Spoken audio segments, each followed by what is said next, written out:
Maitei, Maitei. Bueno, los voy a saludar a todos en este día del poeta paraguayo, ¿no? Creo que todos tenemos algo de poeta.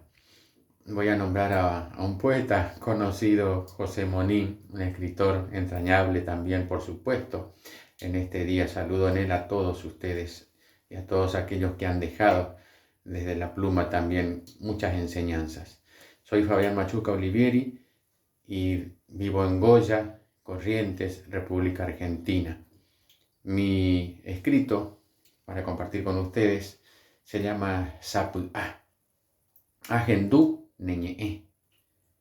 Puponaye Peba.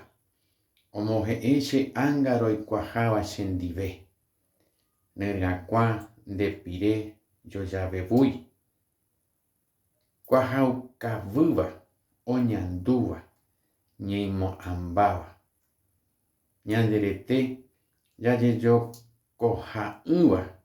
Oye genoi sapucaireje.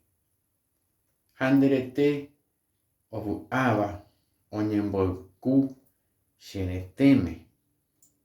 Omboyoya poraye peba. Jecopeguaba oyaputasoba. Acaguapúa jasapu aguaba.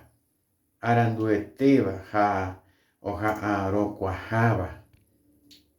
Yejea jembipotaba. Tohueraja toñemambue. Ja ore sapu'a oñembopoyaiba. No muiriba. Tembipotá sy ojeraba. Tie'ỹva sapu'aguáva. Ñe'ẽ havi'ũ aho ha hetave. Roipyhývo peteĩ sapy'a. Porãite asy. Añete'ỹpa aguyjevete. Añaguasúpe ndéve g̃uarã ha hory